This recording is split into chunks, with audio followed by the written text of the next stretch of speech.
ദൈവത്തിൻ്റെ പരിശുദ്ധമായ നാമം ഈ നല്ല സന്ധ്യാകാലം വാഴ്ചപ്പെടുമാറാകട്ടെ. ഒരു പ്രാവശ്യം കൂടെ ഒരു ജീവിതാനുഭവങ്ങളുമായി മാന്യ പ്രേക്ഷകരുടെ മുമ്പിൽ എത്തുവാൻ സർവകൃപാലുവായ ദൈവം നൽകി തന്ന ഈ നല്ല അവസരത്തിനായിട്ട് സ്തോത്രം ചെയ്യുന്നു. ഞാൻ ജോയ് ടിവിയുടെ എല്ലാ മാന്യ പ്രേക്ഷകർക്കും കർത്താവിൻ്റെ നാമത്തിലുള്ളതായ വന്ദനം പറയട്ടെ. ഇന്ന് ജീവിതാനുഭവങ്ങൾ ഷെയർ ചെയ്യുവാൻ നമ്മുടെ ഇടയിൽ കടന്നു വന്നിരിക്കുന്നത് നമുക്കെല്ലാവർക്കും വളരെ പരിചിതനായ ഒരു കർത്താവിൻ്റെ വിലപ്പെട്ട ദാസനാണ് പാസ്റ്റർ തോമസ്. കർത്താവിൻ്റെ ദാസനെ ഞങ്ങൾ ജോയ്സ് ടിവിയിലേക്ക് ഞങ്ങൾ സ്വാഗതം ചെയ്യുന്നു. ഓക്കെ, ദൈവദാസന് നമ്മൾ ജീവിതാനുഭവങ്ങളിലേക്ക് കടക്കുന്നതിന് ഒരു വാക്ക് ദൈവസന്നിധിയിൽ നിന്ന് സ്തോത്രം ചെയ്യാം. സ്വർഗീയ പിതാവേ, അങ്ങയുടെ നാമം വാഴ്ത്തപ്പെടട്ടെ. പ്രിയ കർത്തൃഫലത്തിനെ ഞങ്ങൾക്ക് ലഭ്യമായത് ഓർത്ത് സ്തോത്രം. തൻ്റെ ദാസനിലൂടെ കേൾക്കുന്ന ജീവൻ്റെ വചനങ്ങൾ ജീവസാക്ഷ്യങ്ങൾ കഴിവുകാർക്ക് അനുഗ്രഹവും ആശ്വാസവുമായി തീരണമെന്ന് പ്രാർത്ഥിക്കുന്നു. ദൈവകാര്യങ്ങൾ വയ്ക്കട്ടെ, യേശുവിൻ്റെ നാമത്തിൽ തന്നെ. ആമേൻ. Praise the Lord. തുടർന്നുള്ള സമയങ്ങൾ ദൈവദാസൻ്റെതാണ്. ജീവിതാനുഭവങ്ങൾ ദൈവമക്കളുടെ ആത്മീക വർധനവിനും ദൈവനാമ മഹത്വത്തിനു വേണ്ടി ഷെയർ ചെയ്യാം. കർത്താവിൻ്റെ സ്തോത്രം. ദൈവം അനുഗ്രഹിക്കട്ടെ. ഇങ്ങനൊരു അവസരം തന്ന പേര് പറയാൻ അറിയത്തില്ല. സ്തോത്രം. ദൈവദാസനും അതിൻ്റെ ടീമിനും ദൈവം നന്ദി പറയുന്നു. എൻ്റെ അനുഭവ സാക്ഷ്യം പറയാനൊരു അവസരം ദൈവം തന്നതിന് നന്ദി പറയുന്നു. ദൈവത്തിന് സ്തോത്രം. ഞാൻ ജനിച്ചു വളർന്നത് പത്തനംതിട്ടയ്ക്ക് അടുത്ത് കോന്നി അട്ടച്ചാക്കൽ എന്ന് പറയുന്ന സ്ഥലത്താണ്. ഒരു ഓർത്തഡോക്സ് കുടുംബത്തിലാണ് ജനിച്ചത്. എൻ്റെ അപ്പന് 2 മക്കളാണുള്ളത്. ഞാൻ ഇളയ മകനാണ്. എൻ്റെ ചെറുപ്രായത്തിൽ എനിക്ക് വിദ്യാഭ്യാസം ചെയ്യാനുള്ള ഭാഗ്യം ലഭിച്ചില്ല. അതിൻ്റെ കാരണം എന്നെ 2-3 ക്ലാസ്സിൽ എൻ്റെ മമ്മി കൊണ്ടുവന്ന് ഇരുത്തിയതാണ്. എന്നാൽ ക്ലാസ്സിൽ അറ്റൻഡ് ചെയ്യുകയോ അക്ഷരം പഠിക്കാനോ ഒന്നും പോകാനോ ഒന്നും കഴിഞ്ഞില്ല. എൻ്റെ പപ്പയുടെ കണ്ണിൻ്റെ കാഴ്ച പപ്പയ്ക്ക് 30 വയസ്സുള്ളപ്പോൾ നഷ്ടപ്പെട്ടു പോയായിരുന്നു. പപ്പയുടെ കണ്ണിൻ്റെ കാഴ്ച. അതിൻ്റെ അനന്തരഫലമായിട്ട് ഞങ്ങളെ രണ്ടുപേരെയും, എനിക്കൊരു ബ്രദറോടുണ്ട്, ഞങ്ങൾ രണ്ടുപേരെയും പോറ്റാനായിട്ട് കഴിയാതെ വന്നു. ഞാനും എൻ്റെ സഹോദരൻ, എൻ്റെ മൂത്തതാണ്, എൻ്റെ സഹോദരനും ഞങ്ങൾ രണ്ടുപേരും കൂടെ ഒന്നിച്ച് മമ്മിയുടെ ഓരോ മുലയായിരുന്നു കുടിച്ചുകൊണ്ടിരുന്നത്. 6 വയസ്സ് വരെ മുല കുടിച്ചതായിട്ട് എൻ്റെ മനസ്സിൽ തോന്നിക്കുന്നുണ്ട്. അപ്പോൾ മമ്മിയുടെ മമ്മി വന്ന് അവനെ എടുത്തുകൊണ്ട് പോയി. കോഴഞ്ചേരിക്കടുത്ത് കാട്ടൂരെന്ന് പറഞ്ഞ സ്ഥലത്തായിരുന്നു, കുഴിമണ്ണിൽ നിന്നായിരുന്നു വീട്ടുപേര്. മമ്മിയുടെ മമ്മി വന്ന് അവനെ എടുത്തോണ്ട് പോയി അവിടെ കൊണ്ടുപോയി പഠിപ്പിച്ചു. 10 വരെ പഠിപ്പിച്ചു. അത് കഴിഞ്ഞ് കോളേജിൽ ചേരാനായിട്ട് അവന് പൈസയും കൊടുത്ത് കോളേജിൽ പോയി അഡ്മിഷൻ വാങ്ങിക്ക് എന്നും പറഞ്ഞ് അയച്ചതാണ്. പക്ഷേ അവന് എറണാകുളത്ത് പോയി എയർഫോഴ്സിൽ ചേർന്നു. റിക്രൂട്ട്മെന്റിന് പോയി ചേർന്ന് അങ്ങനെ എയർഫോഴ്സുകാരനായിട്ട് 40 വർഷം സർവീസ് കഴിഞ്ഞ് ഇപ്പോൾ റിട്ടയർഡായിട്ട് നാട്ടിലുണ്ട്. സ്തോത്രം. എന്നാൽ എനിക്ക് ചെറുപ്പത്തിൽ വിദ്യാഭ്യാസം ചെയ്യാനായിട്ട് പറ്റിയില്ല. ഞാൻ 7 വയസ്സ് മുതൽ ഞാൻ കവുങ്ങേ കയറാൻ തുടങ്ങി. അന്ന് കവുങ്ങേ കയറുന്നതിന് അരയണയാണ് ഒരു കവുങ്ങേ കയറുന്നതിൻ്റെ കൂലി. അങ്ങനെ 100 കവുങ്ങേ കയറുമായിരുന്നു 6 വയസ്സുള്ളപ്പോൾ. അങ്ങനെ കിട്ടുന്ന പൈസയും കൊണ്ടായിരുന്നു അന്നത്തെ കാലത്ത് ഒക്കെ ഞങ്ങൾ ജീവിക്കാനായിട്ട് കഴിഞ്ഞത്. അത് കഴിഞ്ഞ് ഞാൻ ആളുകളുടെ സാധനങ്ങളൊക്കെ ചുമ്മിക്കൊണ്ട്, ആരെങ്കിലും വീട്ടുകാരൊക്കെ ഇങ്ങനെ വിളിക്കും, ഇടാ ഇതൊന്ന് ചന്തയിൽ കൊണ്ടെത്താ എന്ന് പറഞ്ഞ് വിളിക്കുമായിരുന്നു.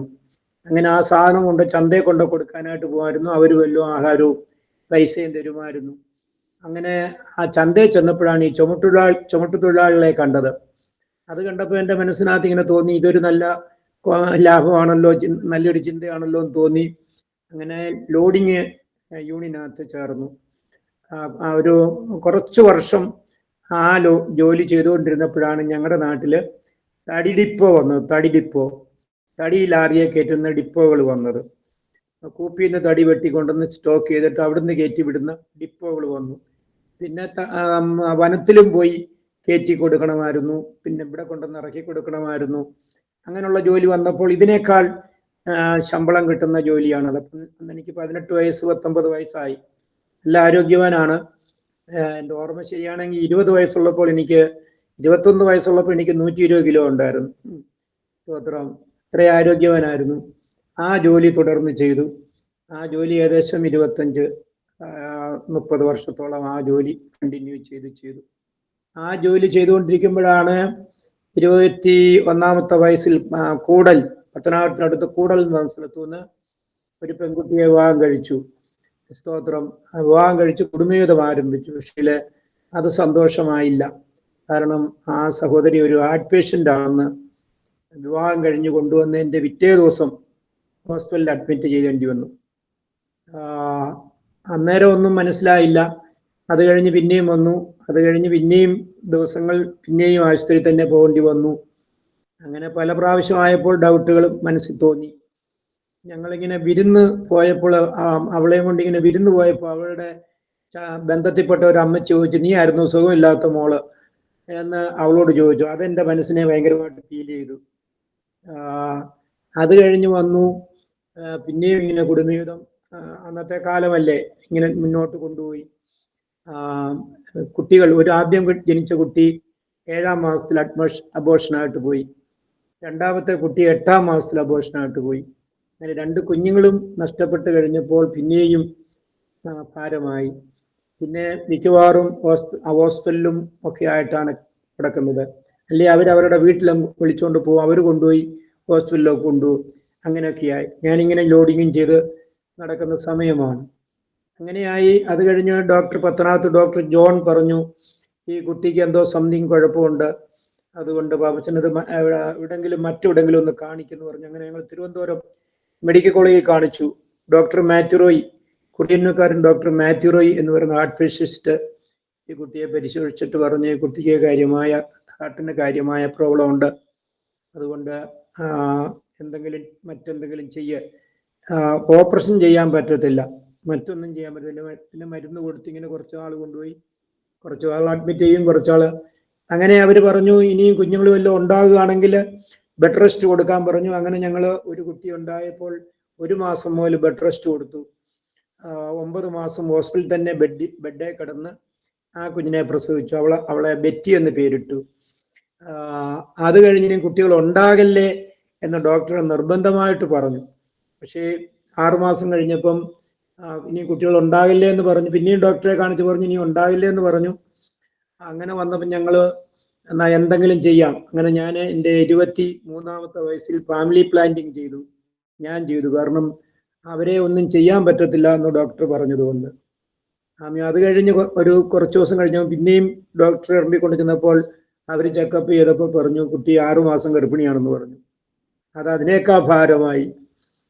പിന്നെ ഈ കുട്ടി ഇനി എങ്ങനെയും അങ്ങ് മരിച്ചു പൊക്കോട്ടെ, ഇനിയിപ്പോൾ ഇനി ഹോസ്പിറ്റലൊന്നും ബെഡ് റെസ്റ്റ് ഒന്നും കൊടുക്കുന്നില്ലെന്ന് പറഞ്ഞ് ഞങ്ങൾ വീട്ടിൽ കൊണ്ടുവന്ന് അവരുടെ വീട്ടിൽ തന്നെ വിട്ടു. എന്നാൽ ഒരു കുഴപ്പമില്ലാതെ ആ കുഞ്ഞിനെ പ്രസവിച്ച അവളാണ് ബെൻസി ജോൺസൺ എന്ന് പറഞ്ഞ മോള്. 2 പേരെയും വളർത്തി. 2 കുഞ്ഞുങ്ങളെ കിട്ടിയപ്പോൾ ഒരു സന്തോഷമായി. അവരെ വളർത്താൻ ശ്രമിച്ചു. എന്നാൽ ഈ ലോഡിങ്ങും മദ്യപാനവും ആയതുകൊണ്ട് മിക്കവാറും വീട്ടിൽ വരാറില്ല.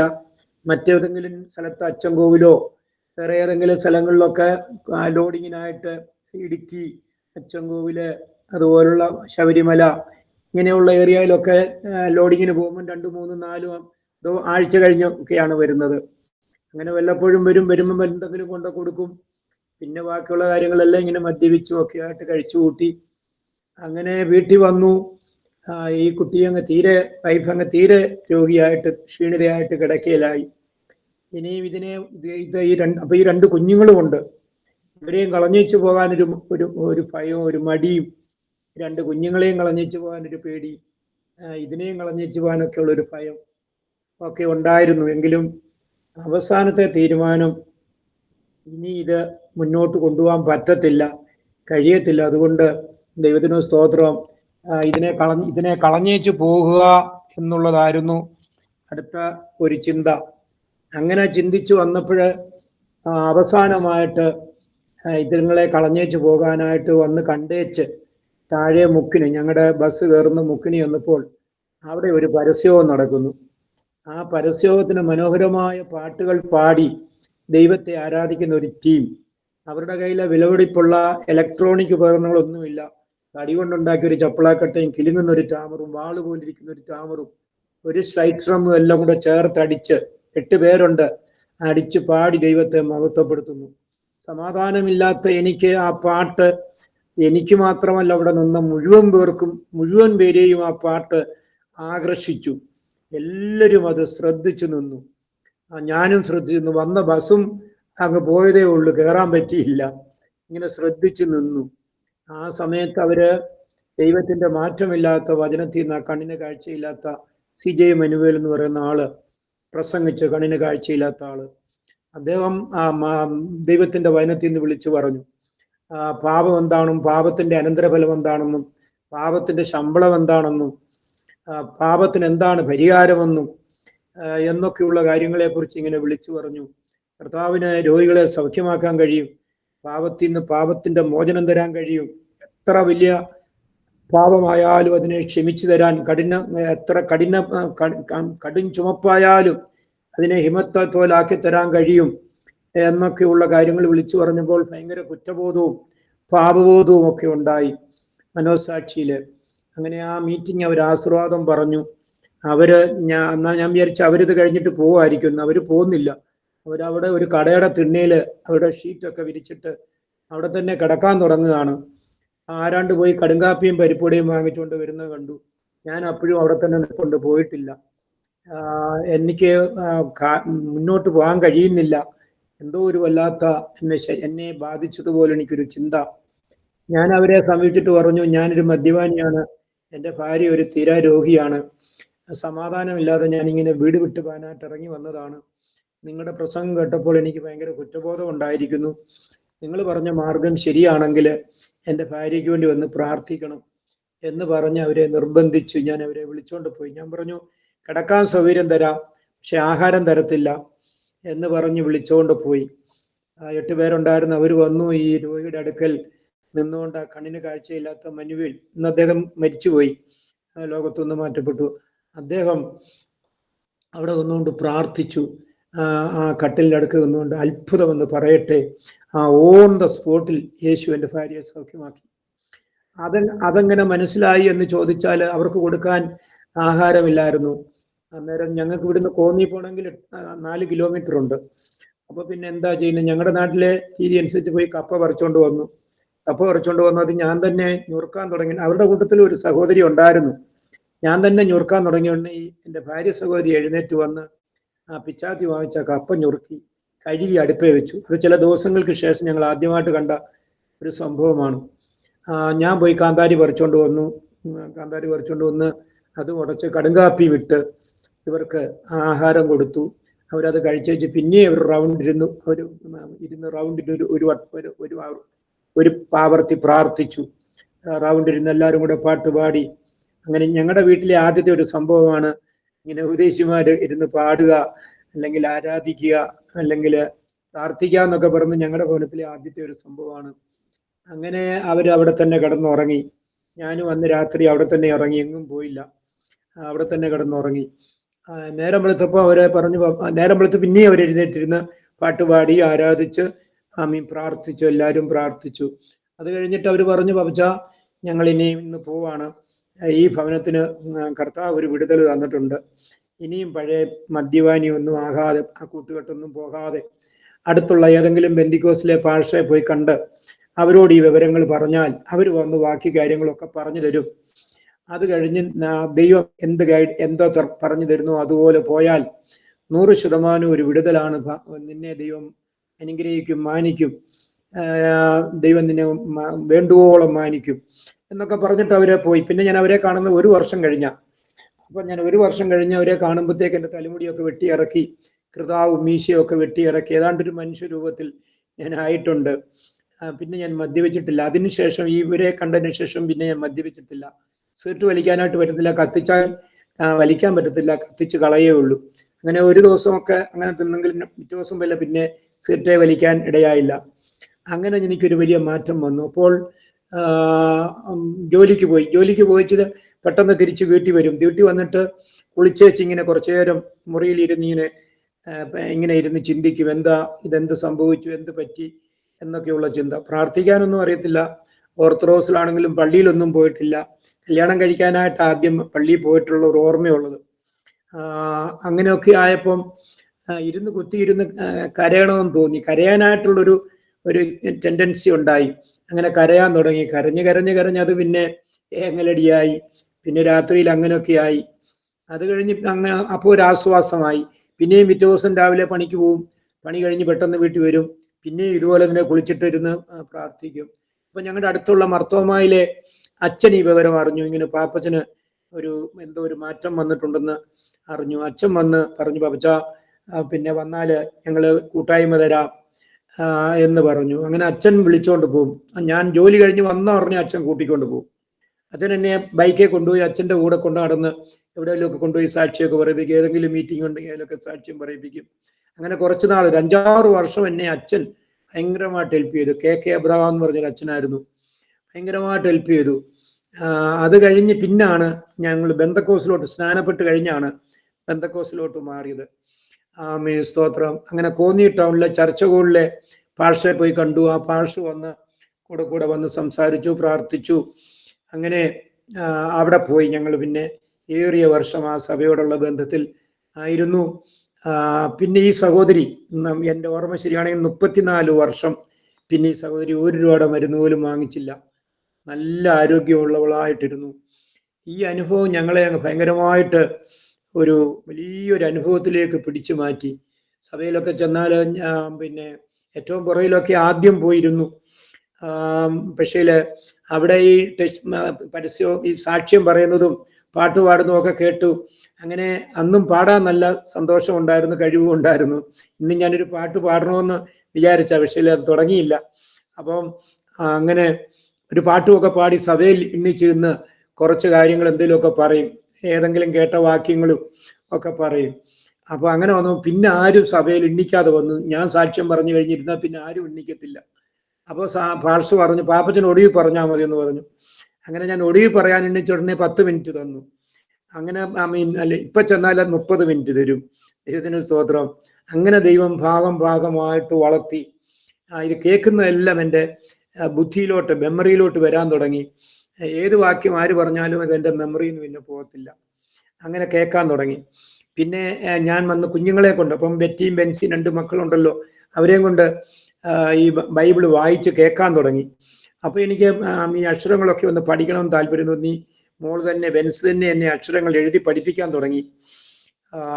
ഞാൻ കുറച്ച് ദിവസം അത് ശ്രമിച്ചു നോക്കി. പക്ഷേ ഭയങ്കര ബുദ്ധിമുട്ടായിട്ട് എനിക്ക് തോന്നി. അത് പഠിക്കാനായിട്ട് ഭയങ്കര ബുദ്ധിമുട്ടാണ് എനിക്ക്. ഇന്നും എനിക്ക് വായിക്കാനായിട്ട് എനിക്ക് വേണ്ടി വന്ന മനോരമയുടെ എഡിങ് ഒക്കെ വായിക്കാനായിട്ട് ഞാൻ ശ്രമിച്ചു നോക്കിയാലും അത് വേണ്ടതുപോലെ വായിച്ചാൽ അതുപോലെ അർത്ഥത്തിൽ മനസ്സിലാക്കാൻ പറ്റത്തില്ല. വേറൊരു അർത്ഥമാണ് ചിന്തിക്ക് വരുന്നത്. ഇപ്പം എക്സാമ്പിൾ പറഞ്ഞാൽ ഗവർണർ ഗിരി എന്ന് വെച്ചാൽ ഞാൻ വായിച്ച കീരി എന്നാണ് വായിച്ചത്. അതുപോലുള്ള വ്യത്യാസങ്ങളാണ് വാക്കുകളിൽ വരുന്നത്. പിന്നെ റിട്ടയർഡായ ഒരുപാട് വാദ്യന്മാർ എന്നെ അക്ഷരങ്ങൾ പഠിപ്പിക്കാൻ ശ്രമിച്ചു നോക്കി. അവരും പരാജയപ്പെട്ടു. അവർ പറഞ്ഞു, പാപ്പച്ചൻ ഇങ്ങനെ തന്നെ അങ്ങ് പോയാൽ മതി, അതാ നല്ലതെന്ന് പറഞ്ഞു. പക്ഷേ ബൈബിളിലെ എന്ത് കാര്യം ഇപ്പം എന്നെ ശ്രദ്ധിക്കുന്ന കർത്താവിൻ്റെ ദാസം ഒരു വാക്യം പറഞ്ഞാലും അതെൻ്റെ മെമ്മറിയിൽ നിന്ന് പോകത്തില്ല. അത് പിന്നെ ആവർത്തിക്കണമെന്ന് എനിക്ക് തോന്നിയാൽ, ഏതെങ്കിലും സമയത്ത് എടുക്കണമെന്ന് തോന്നിയാൽ വളരെ ഈസി ആയിട്ട് കമ്പ്യൂട്ടറിൽ എടുക്കുന്ന പോലെ എനിക്കത് എടുക്കാൻ പറ്റും. അങ്ങനെ ദൈവം എൻ്റെ മെമ്മറിയെ ഒരു പ്രത്യേക അനുഭവത്തിലേക്ക് മാറ്റി തന്നു. പിന്നെ അതിന് വ്യാഖ്യാനം കൊടുക്കാനായിട്ട് ഞാൻ ഇരുന്ന് പ്രാർത്ഥിക്കുമ്പോൾ എനിക്ക് ദൈവം തരുന്ന ചിന്തകളൊക്കെ ഞാൻ ഷെയർ ചെയ്യാൻ തുടങ്ങി. അങ്ങനെ ഞാൻ പറയാൻ തുടങ്ങിയപ്പോൾ അത് ആളുകൾക്ക് ഭയങ്കര ഇതായിട്ട് തോന്നിച്ചു. അങ്ങനെ ഞാൻ വളർന്നു വന്നു. പിന്നെ എന്നെ സാക്ഷ്യം പറയാനായിട്ടൊക്കെ, കൺവെൻഷനൊക്കെ സാക്ഷ്യം പറയാനായിട്ട് കൊണ്ടുവന്നിട്ട് ഞാൻ ഒരു പാട്ടുമൊക്കെ പാടി വരുന്ന 10 മിനിറ്റ് സാക്ഷ്യം പറയുമായിരുന്നു. അങ്ങനെ പിന്നെ പലയിടത്ത് വിളിച്ചു. പിന്നെ അത് കഴിഞ്ഞ് വചനം പറയാനായിട്ട് പലയിടത്ത് കേട്ട് ഭാഗമായിട്ട് വിളിച്ചു. ഇന്ന് ഞാൻ മണക്കാല ബൈബിൾ കോളേജിലെ, സുറാംപൂർ മണക്കാല ബൈബിൾ കോളേജിലെ ഒരു സ്ഥിരം പ്രാസംഗികനാണ്.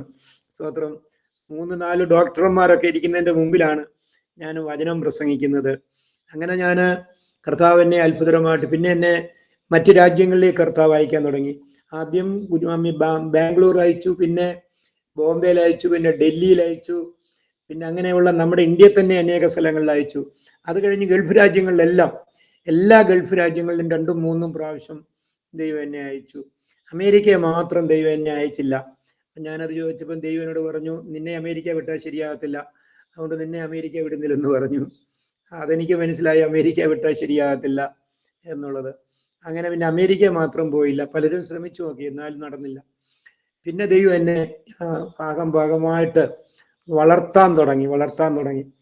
അതൊരു അത്ഭുതം എന്ന് പറയട്ടെ. ഈ 2 കുഞ്ഞുങ്ങളെ ഞാൻ വളർത്തിയെടുത്തു, നല്ല നിലയെ പഠിപ്പിച്ചു, നല്ല വിദ്യാഭ്യാസം അവർക്ക് കൊടുത്തു. അവരുടെ സർട്ടിഫിക്കറ്റ്, രണ്ടുപേരുടെയും സർട്ടിഫിക്കറ്റ് ഉണ്ടെങ്കിൽ നമ്മുടെ ഇന്ത്യയിൽ തന്നെ ഒരു 50,000 രൂപ ശമ്പളം കിട്ടത്തക്കുള്ള ക്വാളിഫിക്കേഷൻ അവർക്ക് കൊടുത്തു. അവരെ രണ്ടുപേരെയും കർത്തൃ ശുശ്രൂഷന്മാർക്ക് വിവാഹം കഴിച്ചു കൊടുത്തു. മൂത്ത മോളെ ആലപ്പുഴ കാവാലം എന്ന് പറഞ്ഞ സ്ഥലത്ത് ക്യാപ്റ്റൻ ഷെമേൻ്റെ കൂടെ ഉള്ള ഒരു മോൻ, അവനെ ഞങ്ങൾ വിളിക്കുന്നത് ബിജു എന്ന് വിളിക്കും, തോമസ് എന്നാണ് അവൻ്റെ പേര്. അവന് വിവാഹം കഴിച്ചു കൊടുത്തു. അവനും വിവാഹം കഴിഞ്ഞിട്ട് 19ാമത്തെ ദിവസം അവന് അവളെയും കൊണ്ട് ജമ്മുവിന് പോയി. അവിടെ ചെന്ന് തണുപ്പായിരുന്നോ എന്തോ, കുറച്ച് കാലം കഴിഞ്ഞപ്പോൾ അവൾക്ക് ജോയിൻസിന് പെയിൻ ഉണ്ടായി, നീരായി, വളരെ അസ്വസ്ഥയായി. പെട്ടെന്ന് ഞാൻ പോയി കൊണ്ടുവന്നു, ജമ്മു പോയി ഞാൻ അവളെ തിരിച്ചു കൊണ്ടുവന്നു. അപ്പം അവൻ മരുന്നെടുക്കത്തില്ല, അവളും മരുന്നെടുക്കത്തില്ല. അങ്ങനെയുള്ള ഒരു സ്ഥിതിയിലായി. അപ്പോൾ പിന്നെ ഞങ്ങൾ കുത്തിയിരുന്ന് പ്രാർത്ഥിച്ച് അതിനൊരു വിടുതൽ കിട്ടി. അത് കഴിഞ്ഞ് തിരുവനന്തപുരത്ത് ഒരു വേല സ്ഥലമെടുത്ത് അവിടെ പ്രവർത്തിച്ചു. അവിടെ ചില കുടുംബങ്ങൾ വിശ്വാസി വന്നു. അത് കഴിഞ്ഞവർ ഏനാത്തൊരു സ്ഥലമെടുത്ത് പ്രവർത്തിച്ചു. അവിടെ ചില കുടുംബങ്ങൾ വിശ്വാസി വന്നു. അവിടെ ഒരു ആരാധന ഇപ്പോൾ ഉണ്ടായി. ഒരു ബ്രദർ ഒരു 5 സെന്റ് സ്ഥലം അവിടെ ഞങ്ങൾക്ക് തന്നു. അവിടെ ഒരു ഹോളും വെച്ച് ഇപ്പോഴും ആരാധനയുണ്ട്, അവിടെ ആയി. അത് കഴിഞ്ഞ് ഞങ്ങൾ എറണാകുളത്ത്, ആ മോൻ എറണാകുളത്ത് തോപ്പുംപടിക്കടുത്ത് കണ്ണമാലി എന്ന് പറഞ്ഞ സ്ഥലത്ത് പോയി ഒരു വേലസ്ഥലം എടുത്ത് പ്രവർത്തിച്ചു. അവിടെ 21 കുടുംബം മുക്കുവന്മാരെ വിശ്വാസി തന്നു. അവിടെ ഹോളൊക്കെ, അവിടെ ഒരു സ്ഥലം വാങ്ങിച്ച് ഹോള് പണിയാന്ന് പറയുന്നത് അത്ര എളുപ്പമുള്ള കാര്യമില്ല. കടലിൻ്റെ തീരമാണ്, വിത്തിയ ഡ്രമ്പാണ്. അപ്പം എളുപ്പമല്ല. എന്നാലും ഞങ്ങൾക്ക് അവിടെ ദൈവം അത്ഭുതമായിട്ട് ഒരാൾ 9 സെന്റ് സ്ഥലം തന്നു. അവിടെ ഞങ്ങളൊരു ഹോള് പണിതു. അവിടെ ഒരു ആരാധന തുടങ്ങി. ഇന്നിപ്പോൾ ഏകദേശം 10, 75, 80 പേര് അവിടെ ആരാധനയ്ക്കുണ്ട്. അത് ചെയ്തുകൊണ്ടിരിക്കുമ്പോൾ തന്നെ ഇവർക്ക് പിന്നെയും ഈ ജോയിൻസിന് നീരുണ്ടായി, വേദനയുണ്ടായി. ഓൾറെഡി അവൾ പാരലിസായിട്ട് തളർന്നുപോയി. കുറച്ച് അവിടെ തന്നെ കിടന്ന് മരിക്കത്തുള്ളൂ, വീട്ടിൽ വിളിച്ചാൽ വരത്തില്ലെന്ന് പറഞ്ഞു. ഞാൻ വരത്തില്ലെന്ന് പറഞ്ഞു. അങ്ങനെ അവിടെ തന്നെ കിടന്ന് മരിക്കാൻ അവൾ കൊതിച്ചു. എന്നാൽ ഞാൻ പോയി നിർബന്ധമായിട്ട് ആംബുലൻസ് വിളിച്ച് അവളെ കൊണ്ടുവന്നതിൻ്റെ 3ാമത്തെ ദിവസം 4ാമത്തെ ദിവസം അവൾ ലോകത്തോട് യാത്ര പറഞ്ഞു. അവൾക്ക് മക്കളും ഉണ്ടായിരുന്നില്ല. ഞാൻ ആ മരുമോൻ പിന്നെ 1 വർഷം തികഞ്ഞില്ല. അവൻ എന്നോട് വന്ന് പറഞ്ഞു, പപ്പാ എനിക്ക് ഇനി ശുശ്രൂഷ ചെയ്യണമെങ്കിൽ വിവാഹം കഴിച്ചേ ഒക്കത്തുള്ളൂ, ഇല്ലെങ്കിൽ സഭാ ശുശ്രൂഷയിൽ ഇരിക്കാൻ പറ്റത്തില്ല എന്ന് പറഞ്ഞു. പിന്നെ ഞാൻ തന്നെ അവന് ഒരു പെങ്കൊച്ചിനെ കണ്ട് വിവാഹം കഴിപ്പിച്ചു കൊടുത്തു. എൻ്റെ സ്വത്തിൻ്റെ പകുതി അവന് കൊടുത്തു. ഇപ്പോൾ അവർക്ക് 2 കുഞ്ഞുങ്ങളുണ്ട്. അവനിപ്പോൾ ബീഹാറിൽ കർത്താവിൻ്റെ വേലയിലായിരിക്കുന്നു. എറണാകുളത്തെ വേല അവൻ്റെ ഭാര്യയുടെ അനിയത്തിയും അനിയനും കൂടെ അവരെ ഏൽപ്പിച്ച് ഇപ്പോൾ അവരാണത് ചെയ്യുന്നത്. അങ്ങനെ ഇളയ മോളെ ആയൊരു ചെറുവക്കലാണ് വിവാഹം കഴിച്ചയച്ചത്. അന്ന് അവർ ആ മോൻ അന്ന് രാജസ്ഥാനിൽ കർത്താവിൻ്റെ വേലയിൽ ഇരിക്കുമ്പോഴാണ് യോഹന്നാൻ എന്ന് പറയുന്ന ഒരാളിൻ്റെ കൂടെ കർത്താവിൻ്റെ വേലയിലിരിക്കുമ്പം കല്യാണം കഴിക്കാനായിട്ട് നാട്ടിൽ വന്നതാണ്. അപ്പം എൻ്റെ മൂത്ത മരുമോനുമായിട്ട് കണ്ടുമുട്ടി. അവർ തമ്മിൽ സംസാരിച്ചു. അങ്ങനെ കല്യാണം കഴിക്കാൻ വന്നതെന്ന് പറഞ്ഞു. അപ്പോൾ അവൻ എന്നോട് ഒന്ന് പറഞ്ഞു, ഇങ്ങനെ ഒരു പയ്യൻ കല്യാണം കഴിക്കാനായിട്ട് നാട്ടിൽ വന്നു. ഞങ്ങൾ പോയി കണ്ടപ്പോൾ ഞങ്ങൾക്ക് ഇഷ്ടപ്പെട്ടു. ഇളയ മോളെ അവനെ കൊണ്ട് വിവാഹം കഴിപ്പിച്ചു. അവർ ആദ്യം രാജസ്ഥാനിലായിരുന്നു. അത് കഴിഞ്ഞ് ഗുജറാത്തിൽ അവർ 20 വർഷത്തോളം 3-4 സ്ഥലത്ത്, രാജ്കോട്ട്, ബാപ്പി, അതുപോലെ തന്നെ ഗാന്ധിധാം, ഇങ്ങനെയുള്ള സ്ഥലങ്ങളിലെല്ലാം കർത്താവിൻ്റെ വേലയിലായിരുന്നു. എൻ്റെ വൈഫിന് പിന്നെ അസുഖമൊന്നും ഉണ്ടായില്ല. പിന്നെ അത് കഴിഞ്ഞിട്ട് ഇങ്ങനെ അവർ നാട്ടിൽ അവർ അവിടുന്ന് വന്നു. അവിടുത്തെ തണുപ്പും എന്നൊക്കെ ഓർത്ത് നാട്ടിൽ വന്ന് 1 വർഷം കഴിഞ്ഞപ്പോൾ എൻ്റെ ഭാര്യയുടെ കണ്ണ് നഷ്ടപ്പെട്ടു പോയി, കാഴ്ച നഷ്ടപ്പെട്ടു പോയി. ഷുഗർ ഉണ്ടായിരുന്നു എന്ന് പിന്നെ ഞങ്ങൾക്ക് തോന്നിക്കുന്നു. ഞങ്ങൾ ചെക്കപ്പ് പോലും ചെയ്തിട്ടില്ല. കണ്ണിൻ്റെ കാഴ്ച നഷ്ടപ്പെട്ട് കഴിഞ്ഞ് 1 വർഷം കഴിഞ്ഞപ്പോൾ ലോകത്തുനിന്ന് മാറ്റപ്പെട്ടു, കർത്താവിൻ്റെ സന്നിധി ചേർക്കപ്പെട്ടു. അത് കഴിഞ്ഞ് അവരിവിടുന്ന് ആയൂര് പോയി അവിടെ ഒരു വേല സ്ഥലമെടുത്ത് പ്രവർത്തിക്കുന്നു. ഇപ്പോഴ് അവർക്ക് 2 കുഞ്ഞുങ്ങളുണ്ട്. ഒന്നിനെ എടുത്ത് വളർത്തുന്നു, 3 ഉണ്ട്. ദൈവം അവരെ അനുഗ്രഹിക്കുന്നു. ഞാനിപ്പോൾ തനിച്ച് ഭവനത്തിലായിരിക്കുന്നു. കർത്താവ് അയക്കുന്നിടത്തൊക്കെയും പോയി ഇങ്ങനെ കർത്താവിൻ്റെ സാക്ഷ്യം ഞാൻ വഹിച്ചുകൊണ്ടിരിക്കുന്നു. ഇങ്ങനൊരു അവസരം എനിക്ക് തന്നതിന് നന്ദിയുണ്ട്. ഏറ്റവും പ്രധാനപ്പെട്ട ഒരു അനുഭവം, നഗാല ബൈബിളിൽ ചാപ്പൽ സർവീസിന് 15 മിനിറ്റ് തന്നു. സാധാരണ ഞങ്ങളെപ്പോലുള്ളവരെ ചാപ്പൽ സർവീസിന് വിളിക്കാറില്ല. അവിടെ 800 പിള്ളേരാണ് പഠിക്കുന്നത്. അപ്പോൾ അവിടെ ചാപ്പൽ സർവീസിന് വിളിക്കുന്നത് ഏറ്റവും ഡിഗ്രി ഉള്ളവരെയും പഠിച്ചവരെ മാത്രമേ കാരണം ഞങ്ങളെപ്പോലുള്ള ചെന്നാൽ എന്താ പറഞ്ഞു പിടിപ്പിക്കുന്നതെന്ന് അറിയത്തില്ല, അതുകൊണ്ട് അവർ വിളിക്കാറില്ല. എന്നാൽ അവിടുത്തെ ഒരു ഒരു ഒരു ഒരു പഠിപ്പിക്കുന്ന ഒരു ഞങ്ങളുടെ സഭയിൽ നിന്ന് ഒരു കൊച്ചിനെയാണ് വിവാഹം കഴിച്ചേക്കുന്നത്.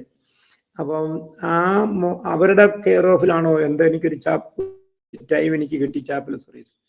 ഞാൻ അന്ന് അവിടെ ചെന്ന് സാക്ഷ്യം പറയാനായിട്ട് 15 മിനിറ്റാണ് തന്നത്. ആ 15 മിനിറ്റിൽ ഞാനൊരു പാട്ടാണ് ആദ്യം പാടിയത്. ആ പാട്ട് പാടിയപ്പോൾ കുഞ്ഞുങ്ങൾ താളമടിച്ചു. ഇനിയും എന്താ ഉദ്ദേശിച്ചെന്ന് അറിയത്തില്ല. ആ പാട്ട് അങ്ങനെ അവരും കേട്ടിട്ടില്ല, അവരും ആ പാട്ട് കേട്ടില്ല. പക്ഷേ അവർ ആ പാട്ടിനനുസരിച്ച് താളമടിച്ചത് ആത്മാവിലായി. അവർ മുഴുവൻ അഭിഷേകം പ്രാപിച്ചവർ മുഴുവൻ അന്യഭാഷ പറഞ്ഞ് ആരാധിച്ചു. ബാക്കിയുള്ളവരെല്ലാം കൂടെ അതിനോട് യോജിച്ച് അതൊരു വലിയ അന്തരീക്ഷമായിട്ട് മാറി. അന്നേരം കോയിസാർ അവിടെ ഇരിപ്പുണ്ട്, പ്രിൻസിപ്പൽ അവിടെ ഇരിപ്പുണ്ട്, ബാക്കി മുഴുവൻ പിന്നെ ടീച്ചേഴ്സും ഇരിപ്പുണ്ട്. അതൊരു വലിയ അന്തരീക്ഷമായിട്ട് മാറി. ഭയങ്കര അന്തരീക്ഷം എന്ന് പറഞ്ഞാൽ നിർത്താൻ വയ്യാത്തൊരു അന്തരീക്ഷം പോലെ ആ പാട്ട് മാറി. പിന്നെ അതങ്ങ് നിന്ന് കഴിഞ്ഞ ഉടനെ നടത്തുകാരൻ പറഞ്ഞു സമയം കഴിഞ്ഞു എന്ന് പറഞ്ഞു. ഞാൻ പറഞ്ഞു സാരമില്ല. ഞാൻ ആ സമൂഹത്തോട് വിരളി ഊണ്ടിക്കൊണ്ട് ഇങ്ങനെ വിളിച്ചു പറഞ്ഞു, നീ എല്ലാം പാക്ക് ചെയ്ത് വെച്ചിരിക്കുകയാണ്, ഇന്ന് രാത്രി മതിൽ ചാടി പോകുവാൻ എന്ന് പറഞ്ഞു. അപ്പോൾ ഒരു പാഷയുടെ മോനാണ്, കുളത്തൂപ്പഴയുള്ള ഒരു പാഷയുടെ മോനാണ്. അവന് മതിൽ ചാടിപ്പാനായിട്ട് എല്ലാം പാക്ക് ചെയ്ത് വെച്ചിരിക്കുകയാണ്. പറഞ്ഞാൽ വിടത്തില്ല, വീട്ടിൽ ചെന്ന് പറയാൻ ഒക്കത്തില്ല, പാഷയുടെ മോനല്ലേ. അപ്പം ഇറങ്ങി രക്ഷപ്പെടാമെന്നുള്ള ചിന്തയിൽ കണക്ക് കൂട്ടി എല്ലാം പാക്ക് ചെയ്ത് വെച്ചിരുന്നു. അതാ വിളിച്ച് പറഞ്ഞത്. അപ്പൊ ഈ മോൻ, അവന്റെ പേരും എനിക്ക് ഓർമ്മയില്ല, അവന് ഈ കൂട്ടത്തിൽ നിന്ന് എഴുന്നേറ്റ് വലിയ അലറിക്കൊണ്ട് വന്ന് കാക്ക വീണു. അപ്പോൾ എല്ലാവരും കൂടെ ഇത് കണ്ട് ആഹ്ലപ്പാടെ. പിന്നെ ഞങ്ങൾ അവനെ കൈവച്ച് പ്രാർത്ഥിച്ചു. ഞാനിങ്ങനെ എല്ലാം പാക്ക് ചെയ്തിരിക്കുകയായിരുന്നു പോകാൻ എന്ന് പറഞ്ഞു. ഇന്ന് അവന് ഡൽഹിയിൽ ഒരു പാഷമാണ്, സ്തോത്രം. അതൊരു വലിയ അനുഭവമായിരുന്നു. ആ കാരണത്താൽ എന്നെ ഈ കുഞ്ഞുങ്ങളെ എന്ന് പറഞ്ഞു, ഈ പാഷയെ ഞങ്ങൾക്ക് ഒരു ദിവസം തരാമെങ്കിൽ ഞങ്ങൾ ഉപവസിച്ചോളാമെന്ന്. അങ്ങനെ ബൈബിൾ കോളേജിലെ മുഴുവൻ പിള്ളേരും ഒരു ദിവസം ഉപവസിച്ചു. എനിക്ക് അങ്ങനെ ഒരു മീറ്റിംഗ് വന്നു, 3 മീറ്റിംഗ്. രാവിലെ 1, 3 മണിക്കൊന്ന്, വൈകിട്ട് 7 മണിക്കൊന്ന്. 3 മീറ്റിങ്ങും ഏറ്റവും പ്രയോജനപ്പെട്ടു. മുഴുവൻ ആളുകളെയും ഏത് വാക്കാണ് ഉപയോഗിക്കേണ്ടത്, അവരെ ആകർഷിച്ചു, അവരെ എൻജോയ് ചെയ്തു, അങ്ങനെയല്ലേ നമ്മൾ പറയുന്നത്. അവരെല്ലാം സന്തോഷിച്ചു. അത് കഴിഞ്ഞ് പിന്നെ ഒരു ഏറിയ വർഷം ഇങ്ങനെ ആ പിള്ളേർ ഏതെല്ലാം സഭയിൽ എവിടെല്ലാം രാജ്യത്താണോ അവിടെ എല്ലാം ആ സഭയിലെല്ലാം പാസ്റ്റർമാർ വിളിക്കാൻ തുടങ്ങി. അങ്ങനെ പിന്നെ എനിക്ക് അങ്ങനെ ഒരു വലിയ അനുഭവം ഉണ്ടായി. അത് കഴിഞ്ഞ് പിന്നെ എനിക്കുണ്ടായ ഒരു അനുഭവമാണ് ഡൽഹിയിൽ കെ.ഇ. പിള്ളയുടെ ചർച്ചിൽ, ഹരിയാന ബൈബിൾ കോളേജിന്റെ പ്രിൻസിപ്പളായിരുന്ന കെ.ഇ. പിള്ള, അദ്ദേഹത്തിന്റെ ചർച്ചിൽ B20 ഒരു സമയം കിട്ടി. ഒരു സൺഡേ ആണ്. എന്നെ വേറൊരാളാ കൊണ്ടുപോയത്, എന്നെ വിളിച്ചിട്ട് എന്നതുമല്ല. അവിടെ ചെന്നപ്പോൾ എൻ്റെ കൂടെ വന്ന ആള് എക്സ് എയർഫോഴ്സുകാരനാണ്, പൊല്ലൂർ ഇടമണ്ണുകാരനാണ്.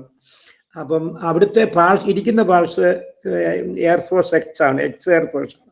പാർഷായിട്ടിരിക്കുന്ന ആള് ഫിലിപ്പം നാടുമണി. ഇപ്പം IPC ചേർന്ന് പുള്ളി പിരിഞ്ഞിപ്പം ഇവിടെ ഉണ്ട്, കുമ്പനാട്ട് ഇപ്പം വിശ്രമിക്കുന്നു. അപ്പോൾ അദ്ദേഹമായിരുന്നു അന്ന് പാർഷായിട്ടിരുന്നത്. അദ്ദേഹം സങ്കീർത്തനം വായിച്ചുകൊണ്ടിരുന്നപ്പോൾ ഞങ്ങൾ കയറി ചെന്നേ. അപ്പോൾ അദ്ദേഹം സങ്കീർത്തനം വായിച്ചേച്ച് പറഞ്ഞു, ഈ പാർഷോട് ഈ കൂട്ടുകാരനെ എച്ചിനോട് എയർഫോഴ്സുകാരനോട് പറഞ്ഞു പ്രബോധിപ്പിക്കണം എന്ന് പറഞ്ഞു. ഉടനെ അദ്ദേഹം പറഞ്ഞു എൻ്റെ കൂടെ ഒരു പാർഷ ഉണ്ടെന്ന് പറഞ്ഞു. 2 പേരും പ്രബോധിപ്പിച്ചോളാൻ പറഞ്ഞു. 2 പേർക്കും കുറച്ച് സമയം എടുക്കാമെന്ന് പറഞ്ഞു. അപ്പോൾ അദ്ദേഹം സമയം കൊടുത്തപ്പോൾ അദ്ദേഹം പറഞ്ഞു എൻ്റെ കൂടെ ഒരാളുണ്ട്, അതുകൊണ്ട് ഞാൻ സമയം എടുക്കുന്നത്, ഞാൻ ഇനി പലപ്പോഴും വന്ന് പറഞ്ഞിട്ടുണ്ടല്ലോ എന്ന് പറഞ്ഞ് അദ്ദേഹം ഒട്ടും സമയം എടുത്തില്ല. പിന്നെ എനിക്ക് ആ സമയം തന്നെ എല്ലാം കൂടി 20 മിനിറ്റ് ഉണ്ടായിരുന്നു. ഞാനൊരു വാക്യം വായിച്ചേച്ച് ഞാൻ ഇങ്ങനെ മുമ്പിലിരുന്ന ഒരാളിനോട് പറഞ്ഞു, നീ 8 വർഷം കൊണ്ട് ഈ കസാരയിൽ ഇരിക്കുകയാണ്, നീ ഇതുവരെ സ്നാനപ്പെട്ടിട്ടില്ല, നീ ഭാര്യയുടെ കെയർ ഓഫിലാണ് നീ വരുന്നത് എന്ന് പറഞ്ഞു. അതൊരു പരുക്കൻ ശബ്ദമായിരുന്നു. അപ്പോൾ കേട്ടവർക്കും ഒരു പരുങ്ങലുണ്ടായി, പാസ്റ്റർക്കും ഒരു പരുങ്ങലുണ്ടായി, അപ്പോൾ എല്ലാവർക്കും ഒരു പരുങ്ങലുണ്ടായി. മീറ്റിംഗ് സഭായം കഴിഞ്ഞ ഉടനെ ഈ മുമ്പിലിരുന്ന ആൾ വന്ന് പാസ്റ്റർ പറഞ്ഞു ഇയാളെ വീട്ടിലോട്ട് കൊണ്ടുവരണമെന്ന്. അത് പാസ്റ്റർക്ക് അതിനേക്കാൾ പ്രയാസമായി. ഞങ്ങൾ ആഹാരം കഴിഞ്ഞിട്ട് 3 മണിയായപ്പോൾ അവിടെ ചെന്നപ്പോൾ അദ്ദേഹം ഞങ്ങളോട് പറയുകയാണ്, ഞാൻ 8 വർഷം കൊണ്ട് ഈ സഭയിൽ വരുന്നുണ്ട്, ഭാര്യ പറയുന്നതുകൊണ്ട് ഞാൻ വരുന്നതാണ്, ഇല്ലെങ്കിൽ ഞാൻ വരത്തില്ലായിരുന്നു. അന്ന് അദ്ദേഹത്തിൻ്റെ പപ്പയുടെ പേര് പിക്കിൾ മത്താച്ചൻ എന്നായിരുന്നു. അന്നത്തെ കാലത്ത് എയർഫോഴ്സുകാരുടെ ക്യാമ്പിലൊക്കെ സൈക്കിളെ പിക്കിൾ കൊണ്ട് കൊടുക്കുന്ന ജോലിയായിരുന്നു എൻ്റെ പപ്പയ്ക്ക്. ഇന്നിപ്പോൾ അവന് അവിടെ ഡൽഹിയിൽ ഒരു ഗ്യാസ് ഇന്ത്യൻ ഓയിലിൻ്റെ ഏജൻസി ആയിട്ടിരിക്കുകയാണ്. അങ്ങനെ 8 വർഷം കൊണ്ട് ഞാൻ വരുന്നുണ്ട്. പക്ഷേ ഇത്രയും വിസിറ്റേഴ്സ് പാസ്റ്റർമാരൊക്കെ ഇവിടെ വന്നെങ്കിലും ആരും ഇതുവരെ ഇതുപോലെ വേദനിപ്പിക്കുന്ന ഒരു വാക്ക് ഉപയോഗിച്ചിട്ടില്ല. ഇതെന്നെ ഭയങ്കരമായിട്ട് ഫീൽ ചെയ്തുകൊണ്ട് എനിക്ക് ബാക്കി കാര്യങ്ങൾ അറിയണം എന്ന് പറഞ്ഞു അദ്ദേഹം. ഞാൻ പറഞ്ഞു എന്ത് ഡൗട്ട് ഉണ്ടെങ്കിലും ചോദിച്ച്. അദ്ദേഹം ഡൗട്ട് ചോദിച്ചു. ഞാൻ മലയാളത്തിൽ പറഞ്ഞു. പാസ്റ്റർ ഹിന്ദിയിൽ അവനോട് പറഞ്ഞു. അവൻ പിറ്റേ ഞായറാഴ്ച സ്നാനപ്പെടാൻ തീരുമാനിച്ചു. അത് ആ ചർച്ചിലെ ഏറ്റവും വലിയ അത്ഭുതം. അങ്ങനെ ഞാൻ ആ ചർച്ചിൽ പിന്നെ ഒരു 30 മീറ്റിംഗ് കണ്ടിന്യൂ ചെയ്യേണ്ടി വന്നു. പിന്നെ അത് കേയിപ്പിള്ള അത് കൺവെൻഷനാക്കി മാറ്റി, നോട്ടീസ് അടിച്ച് കൺവെൻഷനാക്കി. അങ്ങനെ ഒരു അനുഭവം ഉണ്ടായിരുന്നു. ഇതുപോലെ ഒരുപാട് അനുഭവങ്ങൾ ദൈവം ഈ മേഖലയിൽ തന്നു. നമ്മളൊന്നും അത് പറഞ്ഞു കടക്കാനോ പറയാനോ എങ്ങും വേദി പറയാനോ പ്രശംസിക്കാനോ ഒന്നും പൗലോസ് പറഞ്ഞാൽ പ്രശംസിക്കുന്ന പ്രയോജനം ഉണ്ടെങ്കിലും അത് ആവശ്യമെന്ന് പറഞ്ഞാൽ അതൊന്നും ചെയ്യാതെ ഇങ്ങനെ ഞാൻ എവിടെ ചെന്നാലും കർത്താവിൻ്റെ വചനം പറയും. ദൈവം അത്ഭുതമായിട്ട് നടക്കുന്നു. നമ്മുടെ എന്താ പറയുന്നത്, ദേവദാസിൻ്റെ ഈ ആദ്യകാല അനുഭവം, ക്രിസ്തീയ അനുഭവം എന്ന് പറഞ്ഞാൽ അത് ഇന്നത്തെ പുതുതലമുറയ്ക്ക് അതിനെക്കുറിച്ച് വലിയ ഗ്രാഹ്യമില്ല. അപ്പോൾ ഈ നമ്മുടെ ആദ്യകാല ക്രിസ്തീയ അനുഭവങ്ങൾ നമ്മൾ ദേവദാസിന് പറയാൻ പറ്റുന്നതൊക്കെ നമുക്ക് ഷെയർ ചെയ്യാം. കാരണം പുതുതലമുറയ്ക്ക് ഈ സാക്ഷ്യം കേൾക്കുന്ന പുതുതലമുറയ്ക്ക് അതൊരു ആത്മീക പ്രചോദനമായിരിക്കും. തുടർന്ന് സമയങ്ങളുണ്ട്, ദേവദാസിന് കണ്ടിന്യൂ ചെയ്യാം. ഓക്കെ. ഞാൻ ഈ ആദ്യകാലങ്ങളിൽ വന്ന സമയത്ത് ഉറക്കമില്ല. ഈ ജോലി ചെയ്ത് ഇത്രയും വലിയ തടി എന്ന് പറഞ്ഞാൽ രണ്ടാന ഒന്നിച്ചു പിടിക്കുന്ന തടി. ഞങ്ങൾ 6 പേരാണ് ഈസി ആയിട്ട് ലാറിയെ കയറ്റുന്നത്. 2 ആന ഒരു തടിയുടെ 2 സൈഡിൽ തുള വെട്ടി 2 ആന നിന്ന് ഒന്നിച്ചൊരു തടി വലിക്കും. ആ ഒരു തടിയെ ഒരു ലാറിയിൽ ഒരു കഷ്ണമേ കയറത്തു. ആ ഒരു തടി ഞങ്ങൾ 6 പേരാണ് വെറും സിമ്പിളായിട്ട് കയറ്റി, വളരെ ഈസി ആയിട്ട് കയറ്റി. ആ ജോലിയും ചെയ്തേച്ച് വീട്ടിൽ വന്നാലും എനിക്ക് ഉറക്കമില്ല. 3 വർഷം ഞാൻ ഉറങ്ങിയിട്ടില്ലെന്നാണ് വീട്ടിലെ കംപ്ലൈൻറ്റ്. ഭാര്യയുടെയും കുഞ്ഞുങ്ങളുടെയും കംപ്ലൈൻറ്റ്. രാത്രി ഞാൻ എൻ്റെ മുറിയിലിരുന്ന് ഇങ്ങനെ മോങ്ങി കരയാണ്, പട്ടി കരയുന്ന പോലെ കരയാണ്. കാരണം അറിവില്ല, കഴിവില്ല, ഒന്നും. നാളെ ഇപ്പോൾ ഒരിടത്ത് വിളിച്ചാൽ അവിടെ പോയാൽ അവിടെ എന്തുവാ പറയേണ്ടതെന്ന് അറിയത്തില്ലല്ലോ, ഒന്നും നോട്ട് ചെയ്യാനുള്ള കഴിവില്ലല്ലോ. അപ്പോൾ അങ്ങനെയൊക്കെ ഉള്ളതുകൊണ്ട് അങ്ങനെ ഇരുന്ന് കരഞ്ഞ് അത് ഭയങ്കരമായിട്ട് ശക്തിപ്പെട്ടു. ഭയങ്കര ശക്തി അന്നേരം എനിക്ക് ദൈവം തരുമായിരുന്നു. രാത്രിയുടെ യാമങ്ങളിൽ ഭയങ്കര ശബ്ദം കൂടിപ്പോയി എന്നുള്ളതാണ് മറ്റൊരു ഒബ്ജക്ഷൻ എല്ലാവരും പറഞ്ഞത്. ഈ ആത്മാവ് വരുമ്പോഴുള്ള ശബ്ദത്തിന് വ്യത്യാസം അറിയാമല്ലോ. അങ്ങനെ സംഭവിച്ചു. അത് നിയന്ത്രിക്കാൻ നോക്കിയിട്ട് പറ്റിയില്ലായിരുന്നു. അങ്ങനെയൊക്കെ പോയി അവർ ഒത്തിരി വിമർശനമുണ്ടായി. കൂളമ്പാറയ്ക്ക് വരെയും കൊണ്ടുപോകണം എന്നൊക്കെ അവർ പ്ലാൻ ഇട്ടു. പക്ഷേ ദൈവം എന്നെ ഭയങ്കരമായിട്ട് ശക്തിപ്പെടുത്തി. അത് കഴിഞ്ഞ് ഞാൻ പിന്നെയും ദൈവസനിലിരുന്നു. ഒരു 40 ഡേയ്സ് ആദ്യം ഇരുന്നത്. അന്നേരം ഇങ്ങനെ ഭയങ്കരമായ ഒരു അത്യന്ത ശക്തി എൻ്റെ ശരീരത്തിൽ ഇറങ്ങി വന്നു. അത് കഴിഞ്ഞ് ഞാനിങ്ങനെ പരസ്യവും നടത്തണമെന്നും ചുമ്മാ നിന്ന് വിളിച്ചു പറയണമെന്നൊക്കെയുള്ള ഒരു ഭ്രാന്ത് പോലെ മുക്കിന് നിന്ന് വിളിച്ചു പറയാൻ തുടങ്ങി. അങ്ങനെ ഞാൻ ഒരിക്കൽ കോന്നി ടൗണിൽ നിന്നുകൊണ്ട് വിളിച്ചു പറഞ്ഞപ്പോൾ എസ് ഐ ബഹാവ് ഇന്ന് DSP ആള് അമ്മയും ഞാൻ അവിടെ നിന്ന് മുക്കിന് നിന്ന് എന്തോ വിളിച്ചു പറയുന്നത് കണ്ടിട്ട് ഈ ജീപ്പിൽ പാസ് ചെയ്ത് പോയപ്പോൾ അവിടെ ചെന്നിട്ട് 2 പോലീസുകാരെ പറഞ്ഞു വിട്ടു. അവിടെ ഒരാൾ നിന്ന് എന്തോ വിളിച്ചു പറയുന്നുണ്ട്. ആളിനോട് പറയണം ഇങ്ങോട്ടൊന്ന് വരാൻ പറയാൻ. ഞാൻ പറഞ്ഞത് വരാം, അയാൾ നിർത്തി കഴിഞ്ഞേ പറയാവൂ, നിങ്ങൾ അയാളെ പേടിപ്പിക്കുകയൊന്നും ചെയ്യരുത് എന്നൊക്കെ പറഞ്ഞു വിട്ടു. ഞാൻ ഇത് വിളിച്ചു പറഞ്ഞു വെച്ചപ്പം ഒരു സോഡ വാങ്ങിച്ചു കുടിക്കാം. ഈ വലിയ തൊണ്ടയെല്ല് കീറി. അപ്പം അതിൻ്റെ ഒരു സോഡ കുടിക്കാൻ വെച്ച് സോഡ വാങ്ങിച്ചപ്പോൾ ഇവർ പറഞ്ഞു ഏമാൻ വിളിക്കുന്നെന്ന് പറഞ്ഞു. അപ്പം ഞാൻ ഓർത്ത് ഇനിയും പഴയത് ഇനിയും വല്ലതും കിടപ്പുണ്ടോ എന്നൊരു ചിന്ത എന്നെ പിന്നെയും ഭരിച്ചു. അവിടെ ചെന്നപ്പോൾ അങ്ങോട്ട് കയറ്റി വിട്ടപ്പോൾ ഞാൻ ഒന്ന് തൊഴുതുടനെ എന്നെ ഒന്ന് നോക്കി വെച്ച് പറഞ്ഞു, കസാര അങ്ങോട്ട് മാറ്റിയിട്ടിട്ട് പറഞ്ഞു ഇരിക്കാൻ പറഞ്ഞു. ഞങ്ങളങ്ങനെ കസാരയിൽ ഇരിക്കത്തില്ല. നേരത്തെയൊക്കെ എന്തിനേലും പിടിച്ചോണ്ട് പോകുന്നുണ്ടെങ്കിൽ ഈ ഭിത്തിയിൽ ഇങ്ങനെ കാലെടുത്ത് വെച്ച് ചാരി നിൽക്കത്തേ ഉള്ളൂ. അപ്പോൾ ഇരിക്കുന്നു പറഞ്ഞു. ഞാൻ പിന്നെ ഇരിക്കാൻ പഠിച്ചെന്ന് പറഞ്ഞു, ഇരിയിടുമെന്ന് പറഞ്ഞു. പിന്നെ ഞാൻ ഇരുന്നു. പിന്നെ അദ്ദേഹം പറഞ്ഞു, ഞങ്ങളുടെ തൊല്ല ഒഴിഞ്ഞെന്ന് പറഞ്ഞു, ഞങ്ങളുടെ തൊല്ല ഒഴിഞ്ഞെന്ന് പറഞ്ഞു. നീ ഇതുപോലെ അങ്ങ് പൊക്കോണം. മുസ്ലിമാണല്ലോ അദ്ദേഹം. എന്നിട്ട് നീ ഇതുപോലെ അങ്ങ് പൊക്കോണം, ഇനിയും പഴയ രീതിയിൽ ആകല്ലേ എന്ന് അദ്ദേഹം പറഞ്ഞു. അതൊരു വലിയ അനുഭവമായിരുന്നു. അതുപോലെ ദേശത്ത് മുഴുവൻ എല്ലാ പോലീസ് ഡിപ്പാർട്ട്മെൻറ്റും മാത്രമല്ല, ഞങ്ങളുടെ മുതലാളി ഡിപ്പാർട്ട്മെൻറ്റും പിന്നെ ബാക്കിയുള്ളവരും എല്ലാം അതിശയിക്കത്തക്കോണമാണ് ദൈവം ആ കാലഘട്ടത്തിൽ നടത്തിയത്. പിന്നെ ഇങ്ങനെ ദൈവം എന്തോ പറയണ്ടേ, ഇങ്ങനെ വളർത്തി വളർത്തി വളർത്തി ഇത്രത്തോളം ദൈവം കൊണ്ടുവന്നു. നന്ദി. ഇപ്പം 80 വയസ്സ് പ്രായമുണ്ട്. 43 വർഷമായി മരുന്ന് ഉപയോഗിച്ചിട്ട്. വാക്സിൻ എടുത്തില്ല. ദൈവം അത്ഭുതകരമായി നടത്തുന്നു.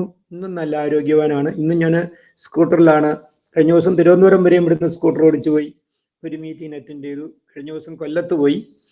കഴിഞ്ഞ ദിവസം മാവേലിക്കരയ്ക്ക് പോയി. ഇത്രയും ദൂരമൊക്കെ ഇപ്പോഴും സ്കൂട്ടർ ഓടിച്ചു പോയി. കർത്താവിൻ്റെ സാക്ഷ്യം വഹിപ്പാൻ ദൈവം എനിക്ക് ആരോഗ്യം തന്നുകൊണ്ടിരിക്കുന്നു. ഓക്കെ ദേവദാസന് ഒരു പാട്ട് പാടണമെന്ന് ആദ്യമേ പറഞ്ഞിരുന്നല്ലോ. ഒരു പാട്ടിൻ്റെ 4 വരികൾ പാടി ഒരു വേദഭാഗത്ത് നിന്ന് ഒരു പുതുതലമുറയ്ക്ക് ഒരു ചെറിയ ഒരു സന്ദേശം ഉണ്ടെങ്കിൽ. ഇരിതം യേശുവേ ഇരുഹിതം പോൽ നടത്തുവാനായി തന്നെ വരുന്നരികിൽ. ഇവിധം യേശുവേ ഇരുഹിതം പോൽ നടത്തുവാനായി തന്നെ വരുന്നരികിൽ. കടത്തരുതൻ മനത്തിന്തകളിൽ നശിപ്പിക്കും പണക്കൊതി ഇന്നലകൾ. കടത്തരുതൻ മനത്തിന്തകളിൽ നശിപ്പിക്കും പണക്കൊതി ഇന്നലകൾ. മാറരുതേ മുഖം മറക്കരുതേ, തള്ളരുതന്നെ തള്ളരുതേ. മാറരുതേ മുഖം മറക്കരുതേ, തള്ളരുതന്നെ തള്ളരുതേ. മരുഭുവാം ഇകത്തിൽ ഞാൻ അഭയാർത്ഥി, കരങ്ങളിൽ ഇല്ല കുടിപ്പാനായി. മരുഭുവാം ഇകത്തിൽ ഞാൻ അഭയാർത്ഥി, കരങ്ങളിൽ ഇല്ല കുടിപ്പാനായി. അടുത്തെങ്ങും തണലില്ല വസിപ്പാനായി. അവിടെയും മുഖം മറക്കരുതേ. അടുത്തെങ്ങും കാണലില്ല വസിപ്പാനായി. അവിടെയും മുഖം മറക്കരുതേ. മാറരുതേ മുഖം മറക്കരുതേ, തള്ളരുതന്നെ തള്ളരുതേ. മാറരുതേ മുഖം മറക്കരുതേ, തള്ളരുതന്നെ തള്ളരുതേ. മത്തായിയുടെ സുവിശേഷം 13-ാം അധ്യായം 44-ാം വാക്യം ആരെങ്കിലും വായിക്കുമോ? മത്തായി 13:44. ദൈവരാജ്യം വയലിൽ ഒളിച്ചു വെച്ച നിധിയോട് സദൃശം. ഒരു മനുഷ്യനത് കണ്ടിട്ട് മറച്ചിട്ട് തന്റെ സന്തോഷത്താൽ ചെന്ന് തനിക്കുള്ളതെല്ലാം വിറ്റ് ആ വയൽ വാങ്ങി. മത്തായി 13:44. സ്വർഗരാജ്യം വയലിൽ ഒളിച്ചു വെച്ച നിധിയോട് സദൃശം. ഒരു മനുഷ്യനത് കണ്ടിട്ട് മറച്ചിട്ട് തന്റെ സന്തോഷത്താൽ ചെന്ന് തനിക്കുള്ളതെല്ലാം വിറ്റ് ആ വയൽ വാങ്ങി. ഇവിടെ വയല് എന്ന് ഈ അധ്യായത്തില് 7 ഉപമകളാണ് കർത്താവ് സ്വർഗരാജ്യത്തെ കുറിച്ച് പറഞ്ഞത്. കർത്താവ് അന്ന് സ്വർഗത്തിൽ നിന്ന് വന്നിട്ട് ഭൂമി വന്നിട്ട് അവരോട്, ഞാൻ സ്വർഗത്തിൽ നിന്ന് വരികയാണ്, എൻ്റെ പിതാവ് സ്വർഗത്തിലുണ്ട്, ഞാൻ വന്ന കാര്യം ഇന്നതാണ്, ഞാൻ വന്ന കാര്യം നിവർത്തിച്ചിട്ട് ഞാനിങ്ങനെ കയറി പോകും, എന്നിട്ട് ഞാൻ പിന്നെയും വന്ന് നിങ്ങളെ ചേർക്കും ഇത്യാദി കാര്യങ്ങളൊക്കെ അന്ന് പറഞ്ഞപ്പോൾ ആളുകൾക്ക് അതിനെക്കുറിച്ച് വേണ്ടതുപോലെ മനസ്സിലാക്കാനും ഗ്രഹിക്കാനും കഴിഞ്ഞു. അപ്പോൾ അവരോട് ഉപമകളായിട്ട് പ്രസ്താവിച്ചു. വിതയ്ക്കുന്നതിനോടും അതുപോലെ തന്നെ നല്ല വിത്തിനോടും പുളിച്ച മാവിനോടും അന്വേഷിക്കുന്ന ഒരു വ്യാപാരിയോടും എല്ലാ വക മീനും പിടിക്കുന്ന ഒരു വലയോടും ഒക്കെ ആയിട്ട് ഇതിനെ ഉപമകളായിട്ട് അവരെ പറഞ്ഞ് മനസ്സിലാക്കി. അതിലൊരു ഉപമയാണ്. അപ്പോൾ ഇവിടെ വയലെന്ന് വിശേഷിപ്പിക്കുന്നത് നമ്മുടെ ബുദ്ധിക്ക് ചേരുന്ന ഒരു പറമ്പല്ല. വയലെന്ന് മറ്റൊരു ഭാഗത്ത് ബൈബിളിൽ ചേർത്തേക്കുന്നത് 1 ശമൂവേലിന്റെ പുസ്തകം 20-ാം അധ്യായം 11-ാം അധ്യായത്തിലാണ്. യോനാഥാൻ ദാവീദിനോട്, വരിക, നമുക്ക് വയലിലേക്ക് പോകാം. ഇരുവരും വയലിലേക്ക് പോയി. അവിടെ പറഞ്ഞിരിക്കുന്ന വേദഭാഗം താൻ സ്നേഹിക്കുന്ന ദാവീദിനെ തന്റെ അപ്പൻ ശൗലിന്റെ കൺമുമ്പിൽ നിന്ന് മറച്ചു വെക്കുവാൻ യോനാഥാൻ തെരഞ്ഞെടുത്ത സ്ഥലത്തിനാണ് വയൽ എന്ന് വിശേഷിപ്പിച്ചിരിക്കുന്നത്. കാത്തിരിക്കാൻ എങ്ങനെയുള്ള സ്ഥലമാണ് തിരഞ്ഞെടുക്കുന്നത്? കാടുള്ളത്, ആരും ശ്രദ്ധിക്കാത്തത്, ആരും വേണ്ടതുപോലെ ശ്രദ്ധിക്കാത്ത പറമ്പുകളാണ് കാത്തിരിക്കാൻ തിരഞ്ഞെടുക്കുന്നത്. അങ്ങനെയുള്ള ഒരു പറമ്പ്, അതുപോലുള്ളൊരു പറമ്പിൽ കൂടെ ഒരു മനുഷ്യൻ ബൈ ചാൻസിൽ കയറി പോയപ്പോൾ അതിനകത്തൊരു നിധി ഇരിക്കുന്നു. ആ നിധി കണ്ടിട്ട് അദ്ദേഹം അതൊന്ന് മറച്ചു വെച്ചു. നമ്മളാരെങ്കിലും നിധി കണ്ടാൽ ഉടനെ അത് അവിടുന്ന് എടുത്തോണ്ട് പോകാൻ ശ്രമിച്ചേനെ. എന്നാൽ അദ്ദേഹം അത് മറച്ചു വെച്ച്, എങ്ങനെയാണ് മറച്ചു വെച്ചതെന്ന് ഭാവനയെ കാണണം. അത് കരിയില വാരി അതിന്റെ മുകളിലിട്ടേച്ച് വീട്ടിൽ ചെന്ന് തൻ്റെ സ്വത്ത് മുഴുവൻ വിറ്റു.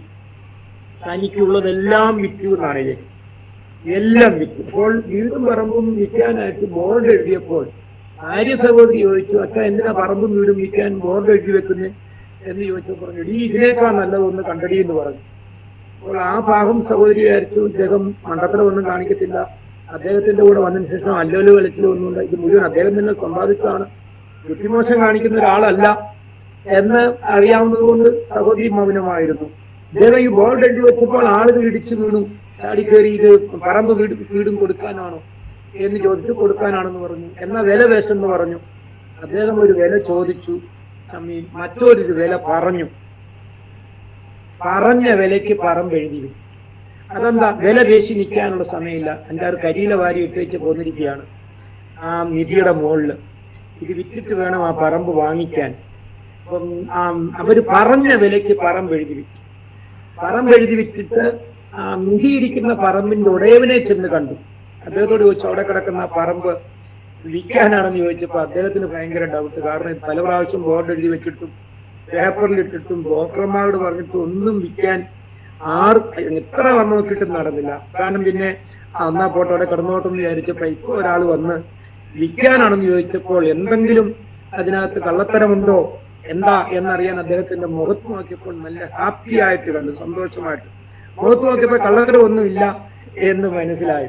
തന്നേക്കാവെന്ന് പറഞ്ഞു. വില ചോദിക്കാൻ പറഞ്ഞു. അദ്ദേഹം പലപ്പോഴും വില ചോദിച്ചത് കുഴപ്പമില്ലായതുകൊണ്ട് ഒരു വില കയറി ചോദിച്ചു. ആ ചോദിച്ച വിലയ്ക്ക് പറമ്പ് എഴുതി വാങ്ങിച്ചു. കാരണം വില പേശി നിൽക്കാനുള്ള സമയമില്ല. 5-6 കരിയില വാരി ഇട്ടേച്ച് പോന്നിരിക്കുകയാണ്. വിറ്റ പറമ്പ് മറ്റവർക്ക് വിട്ടുകൊടുത്തേക്ക് വാങ്ങിയ പറമ്പിലോട്ട് ഭാര്യ സഹോദരിയും വിളിച്ചുകൊണ്ട് വന്നപ്പോഴാണ് അമ്മാമ്മയ്ക്ക് മനസ്സിലായത് അറ്റാനിയുടെ എന്തോ കുഴപ്പം ഉണ്ടെന്ന്. അവൾ അവിടെ കിടന്ന് കരച്ചിൽ ആരംഭിച്ചു. നെഞ്ഞത്തിടിച്ച് കരയാൻ തുടങ്ങി. പിന്നെ അപ്പനെ വിളിച്ചു, അമ്മായപ്പനെ വിളിച്ചു, അനിയനെ വിളിച്ചു, ചേട്ടൻ പറയാവുന്ന മുഴുവൻ പേരോടും പറഞ്ഞു. എല്ലാരെയും വിളിച്ചു വരുത്തി.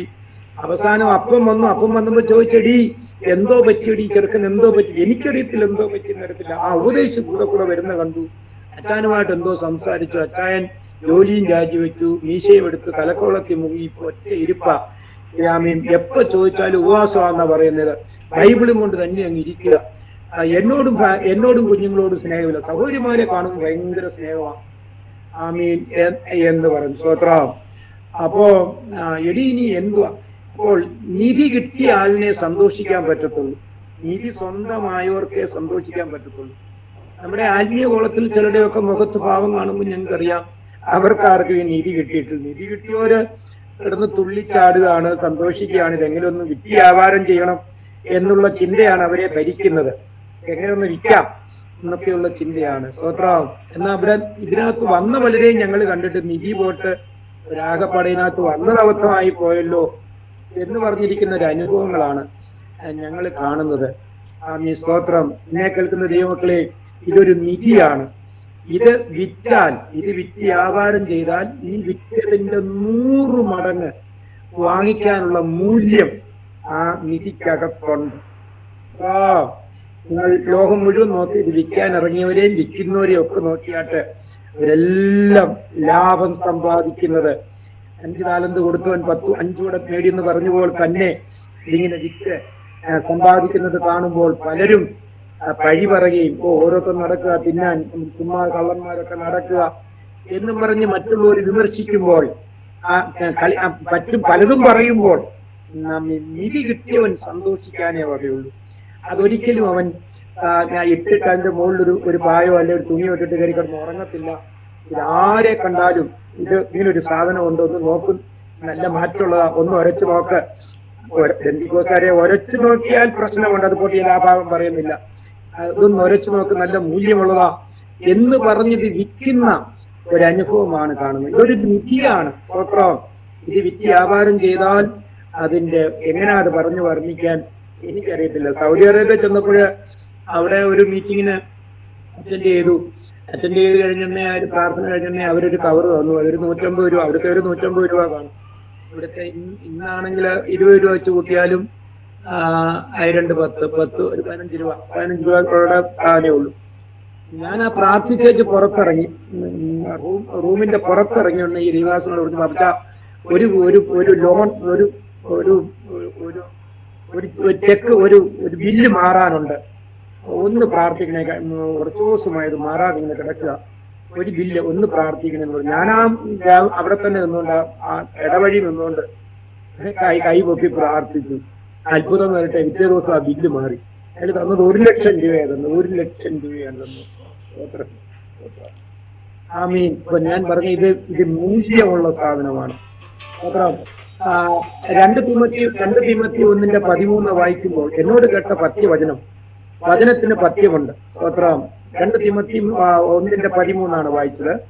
എന്നോട് കേട്ട പത്യവചനം, വചനത്തിന് പത്യമുണ്ട്. അതുകൊണ്ടാണ് നമ്മൾ കൂടുതൽ താള് കുറയുന്നത്. സ്തോത്രം. മറ്റുള്ളവരുടെ താൾ ഇടിച്ചു കയറുക. അവിടെ പത്യമില്ല, ഇവിടെ പത്യമുണ്ട്. വചനത്തിന് പത്യമുണ്ട്. എന്നോട് കേട്ട പത്യവചനം നീ ക്രിസ്തുവിലുള്ള വിശ്വാസത്തിലും സ്നേഹത്തിലും മാതൃകയായിക്കൊള്ളുക. ആ നല്ല ഉപനിധി നമ്മിൽ അധിവസിക്കുന്ന പരിശുദ്ധാത്മാവിനാൽ സൂക്ഷിച്ചുകൊള്ളണം എന്നെഴുതി വെച്ചേക്കുന്നു. അപ്പൊ ഇതൊരു നിധിയാണ്. ഇത് സൂക്ഷിച്ചില്ലെങ്കിൽ ആരും അടിച്ചു മാറ്റിക്കൊണ്ട് പോകാൻ സാധ്യതയുണ്ട്. നമ്മുടെ ആത്മീയ കുളത്തിൽ ഇറങ്ങിയ ഒരുപാട് പേരുടെ ഈ മൂല്യം, നിധി നഷ്ടപ്പെടുത്തിയതായിട്ട് നമ്മൾ വായിക്കുന്നു, കേൾക്കുന്നു, കാണുന്നു, അറിയുന്നു. വിദ്വാൻകുട്ടി എന്ന് പറയുന്ന ആള് നമ്മുടെ കേരളം ഇളക്കിയ മനുഷ്യനാണ് വിദ്വാൻകുട്ടി. അദ്ദേഹം പാടിയ പാട്ടുകളാണ് നമ്മൾ പാടുന്നത്. പക്ഷേ അവസാനം വന്നപ്പോൾ ആ നിധി നഷ്ടപ്പെട്ട നിലയിലാണ് അദ്ദേഹത്തെ നമുക്ക് ചരിത്രം കാണാൻ പറ്റിയത്. ഈ പൊയ്യേലപ്പൻ എന്ന് പറയുന്ന ആള് അതുപോലെ എന്നെ പോലൊരു ഉപദേശിയായിട്ട് നടന്ന ആളാണ്. ഇന്ന് ഒരു ഗുരുസ്വാമിയായിട്ട് തിരുവല്ലായിൽ ഇരിക്കുന്നു. ഗുരുസ്വാമിയായിട്ട് ഹിന്ദുക്കളെക്കാൾ വലിയ ഇതായിട്ട് ഉള്ള ആരാധനകളും പൂജയും ബോഡി പോലും അവിടെ വെച്ചിരിക്കുന്നു. ഈ നിധി ഒരുപാട് പേര് നഷ്ടപ്പെടുത്തി കളഞ്ഞു. അതുകൊണ്ട് പരിശുദ്ധാത്മാവ് വചനം കേൾക്കുന്നവരോട് പറയുകയാണ്, ഇതൊരു നിധിയാണ്, ഏത് കാരണവശാലും അടിച്ചു മാറ്റിക്കളയാൻ സാധ്യതയുണ്ട്. അതുകൊണ്ട് പരിശുദ്ധാത്മാവിനാൽ അത് സൂക്ഷിച്ചുകൊള്ളുകയും എന്നാണ് എഴുതി വെച്ചിരിക്കുന്നത്. പരിശുദ്ധാത്മാവിന് മാത്രമേ അത് കെയർ ചെയ്യാൻ പറ്റത്തുള്ളൂ. അത് പരിശുദ്ധാത്മാവിൽ അത് സൂക്ഷിക്കാൻ ഓർക്കുകയാണ്. ഒരു വലിയ മൂല്യമുള്ള സാധനമാണ് എന്ന് എല്ലാവർക്കും അറിയാം. ലോകം മുഴുവൻ ഇന്ന് ലോകത്തില് ഏറ്റവും അധികം അച്ചടിക്കപ്പെടുന്നത് ബൈബിളാണ്. ഏറ്റവും അധികം വായിക്കുന്നത് ബൈബിളാണ്. അത് കൈകാര്യം ചെയ്യുന്നത് ബൈബിളാണ്. യേശുവിനെയാണ് ലോകം മുഴുവൻ പ്രസംഗിക്കപ്പെടുന്നത്. ലോകം മുഴുവൻ, ഈ എന്നെ കേൾക്കുന്നവർ മുഴുവൻ, ലോകം മുഴുവൻ നിങ്ങളെല്ലാവരെയും മനസ്സിലാക്കി നോക്കും. ഇതൊരു വലിയ നിധിയാണ്. ഇതാരും നഷ്ടപ്പെടുത്തി കളയാൻ ലഭിച്ച, ഇപ്പം നമുക്ക് കിട്ടിയ ഒരു ചാൻസ് ആണ്. എനിക്ക് ചന്തയെ കിടന്ന എനിക്ക് കിട്ടിയ ഒരു ചാൻസാണ്. ഇന്ന് ഞാൻ ഹാപ്പിയാണ്. ഇന്ന് ഞാൻ അത് ഒരു അറിയപ്പെടുന്ന ഒരു പ്രഭാഷകനാണ്. ദൈവത്തിന് ഇപ്പം സ്വതന്ത്രം. പിന്നെ അതിൻ്റെ കൂടെ ആളുകൾ ലോഡിങ് പാപ്പത്തിനൂടെ ഇങ്ങനെ സാക്ഷ്യം പറഞ്ഞപ്പം ലോഡിങ് ആയിരുന്നു എന്ന് പറഞ്ഞപ്പോൾ അവര് പിന്നെ പിറ്റേ ദിവസം മറ്റൊരാൾ പറഞ്ഞു ഒരു ലോഡിങ് തന്നെ വന്ന് സാക്ഷ്യം പറഞ്ഞ് എന്ന് പറഞ്ഞു. പിറ്റേ ദിവസം വേറെ ആൾ പറഞ്ഞു എനിക്ക് പേരിന്റെ ഇപ്പുറത്ത് ലോഡിങ് പാപ്പച്ചനോടെ പേരായി. അബ്രഹാമിന്റെ ദൈവം പറഞ്ഞു ഞാൻ നിന്നെ അനുഗ്രഹിച്ച് നിന്റെ പേര് വലുതാക്കാമെന്ന്. ദൈവം എന്റെ പാപ്പന്റെ ഇപ്പുറത്ത് ലോഡിങ് എന്നൂടെ ചേർത്ത്. സ്വത്രം, ഇനി ഞാൻ ലോകം അറിയപ്പെടുന്ന ഒരു പ്രഭാഷകനാണ്. ഈ ലോഡിങ് എന്നുള്ള പേരിലാണ് ഷൈൻ ചെയ്യുന്നത്. ദൈവം അത്ഭുതകരമായിട്ട് എന്നെ നടത്തുന്നു. ഇതൊരു നിധിയാണ്. ഇത് കിട്ടിയവരാരും സ്ലിപ്പായി പോകാൻ, നഷ്ടപ്പെട്ടു പോകാൻ ഇടയാക്കരുത് എന്ന് നിങ്ങളെ ഓർപ്പിക്കുകയാണ്. കൊലസ്തർ 1:27 വായിക്കുമ്പോൾ അവരോട് ജാതികളുടെ ഇടയിൽ ഈ മർമ്മത്തിന്റെ മഹിമാഗനം എന്തെന്ന് അറിയിക്കാൻ ദൈവത്തിന് ഇഷ്ടമായി. ആ മർമ്മം മഹത്വത്തിന്റെ പ്രത്യാശയാകുന്ന ക്രിസ്തു നമ്മളിൽ ഇരിക്കുന്നു എന്നാണ് ആ വാക്യം പൗലോസ് കൊലസ്തർ സഭയ്ക്ക് ചെയ്തത്. ജാതികളുടെ നമ്മളൊരു മർമ്മമാണ്. അനേകർക്ക് അത് അറിയത്തില്ല. കഴുത്തും കാതും ഒക്കെ പറിച്ച് കലക്കവളത്തിൽ മുങ്ങി കൊട്ടിയും പാടിയും നടക്കുന്ന ഒരു കൂട്ടര് ഈ ദേശത്ത്, ഈ രാജ്യത്ത്, ലോകത്തിലുണ്ട്. അവരൊരു മർമ്മമാണെന്ന് ആർക്കും അറിയത്തില്ല. എന്താ മർമ്മം ചോദിച്ചാൽ, കാഹളം ധ്വനിക്കുമ്പോൾ ക്രിസ്തുവിലുള്ളവരെ എടുക്കപ്പെടത്തുള്ളൂ, ബാക്കി മുഴുവൻ ആളുകളും തള്ളപ്പെടും. അന്ന് ആളുകൾ മനസ്സിലാക്കുന്നത് ഇവരിങ്ങനെ കൊട്ടിയും പാടിയും നടന്നത് ഒരു അതിശയമാണ് ആയിരുന്നല്ലോ എന്ന് ലോകം അറിയത്തുള്ളൂ. അതുകൊണ്ടാണ് അവരോട് ജാതികളുടെ ഇടയിൽ ഈ മർമ്മം, നമ്മൾ ജാതികളുടെ ഇടയിൽ ഒരു മർമ്മമാണ്. ദൈവം നമ്മളെ സെപ്പറേറ്റ് ഇങ്ങനെ സൂക്ഷിക്കുകയാണ്. മറ്റൊരു രാജ്യത്തിന്റെ സിറ്റിസൺ തന്ന് ആഹോളം ധ്വനിക്കുമ്പോൾ പ്രാക്കൾ പറക്കുന്നത് പോലെ പറന്ന് നാം ആ നിത്യരാജ്യത്ത് എത്തിച്ചേരും. അന്ന് എല്ലാവരും സന്തോഷിക്കും. ഇന്നിച്ചിരി ഇവിടെ ഇച്ചിരി പനിയും കുന്തും അതും കൊറോണയും അതും ഇതും ഒക്കെ ഉണ്ട്. പിന്നെ ഇവിടുത്തെ ഭരണഘടനയും ബാക്കിയുള്ള കാര്യങ്ങളും എല്ലാം നമ്മളെ ഹേമിക്കുന്നതും ഭാരപ്പെടുത്തുന്നതും ഞെരുക്കുന്നതും ഒക്കെ ആണെങ്കിലും ഇതെല്ലാം മാറുന്ന ഒരു ദിവസം മുമ്പിലുണ്ട്. ആ സുദിനം അടുത്തിരിക്കുന്നു. അന്ന് നമുക്ക് സന്തോഷിക്കാം എന്ന് ഇതിനെ അറ്റൻഡ് ചെയ്യുന്നവരെ എന്നും ഇന്നിപ്പം ഞാൻ കണ്ടില്ല, അന്ന് ഞാൻ കണ്ടോളാം. ദൈവത്തിന് സ്തോത്രം. എന്നെ ഇത് ലീഡ് ചെയ്യാൻ വിളിച്ച ഈ കർത്തൃദാസിനെയും എനിക്ക് കാണാൻ കഴിയുന്നുണ്ട്. ദൈവം നിങ്ങളെ അനുഗ്രഹിക്കട്ടെ, നിങ്ങളുടെ മിനിസ്ട്രിയെയും ദൈവം അനുഗ്രഹിക്കട്ടെ. ഇങ്ങനൊരു അവസരം തന്നതിന് നന്ദി പറയുന്നു. ദൈവം അനുഗ്രഹിക്കപ്പെട്ടതായ ഒരു സാക്ഷ്യവും ചില മിനിറ്റുകൾ ദൈവത്തിൻ്റെ വചനവും പ്രിയപ്പെട്ടുള്ള ശ്രദ്ധിക്കുവാൻ കർത്താവ് സഹായിച്ചല്ലോ. ക്രിസ്തീയ ജീവിതത്തിൻ്റെ ആദ്യകാല അനുഭവങ്ങൾ ക്ലേശകരമായ കണ്ണുനീരിൻ്റെ അനുഭവം കൊണ്ടൊക്കെ കടന്നു പോകേണ്ടി വന്നെങ്കിലും ഇന്നും കർത്താവ് ഉപയോഗിക്കുന്നു. അതെല്ലാം ഓർത്ത ദൈവത്തെ സ്തുതിക്കുന്നു. പിന്നെയും കർത്താവ് ആദരിക്കട്ടെ. ഒരു വാക്ക് ദൈവസന്നിധി പ്രാർത്ഥിക്കാം. കർത്താവിദാസന് ഒരു വാക്ക് പ്രാർത്ഥിച്ചാൽ. കർത്താവേ, നന്ദിയുള്ള ഹൃദയത്തോടെ ഞങ്ങൾ ദൈവത്തെ സ്തുതിക്കുന്നു. ഞങ്ങൾ രണ്ടുപേരും രണ്ട് മാതാപിതാക്കന്മാരാൽ ജനിച്ചു വളർന്നവരാണ്. എന്നാൽ ഞങ്ങൾക്ക് ഇന്ന് ഇങ്ങനെ വീഡിയോയിൽ കൂടെ ആണെങ്കിലും കാണാനും ശബ്ദം കേൾക്കാനും ഒക്കെ ദൈവം ഇടയാക്കി. ഞങ്ങൾ ഇന്ന് ഒരപ്പൻ്റെ മക്കളാണ്, ഒരപ്പത്തിൻ്റെ അവകാശികളാണ്. ഇതിൻ്റെ പിൻപിൽ യേശു കാൽവറിയിൽ മരിച്ചതാണ്.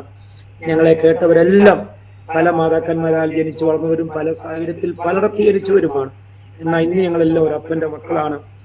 ഇതിനകത്ത് ഈ മീറ്റിങ്ങിൽ അറ്റൻഡ് ചെയ്ത എല്ലാവരുടെ കുടുംബങ്ങളെയും ഞങ്ങൾ ഓർത്ത് ഈ നിധി നഷ്ടപ്പെടാതെ, ഈ ചാൻസ് നഷ്ടപ്പെട്ടു പോകാതെ എല്ലാവരും പരിശുദ്ധാത്മാവിനാൽ അത് സൂക്ഷിക്കുന്നവരായി തീരുവാൻ ദൈവരെ സഹായിക്കണമെന്ന് ഞങ്ങൾ ദൈവത്തോട് പ്രാർത്ഥിക്കുന്നു. എൻ്റെ കുഞ്ഞുങ്ങളുടെ മിനിസ്ട്രിയെയും ദൈവകരങ്ങളിൽ ഏൽപ്പിക്കുന്നു. അത് ഒരുപാട് വളർന്ന് പന്തലിക്കാൻ ദൈവം അനേകരുടെ വിടുതലിന് മുഖാന്തരമായി കാരണമായി തീരുവാൻ ദൈവം ഇടയാക്കി തീർക്കണം എന്ന് ഞങ്ങൾ ദൈവത്തോട് പ്രാർത്ഥിക്കുന്നു.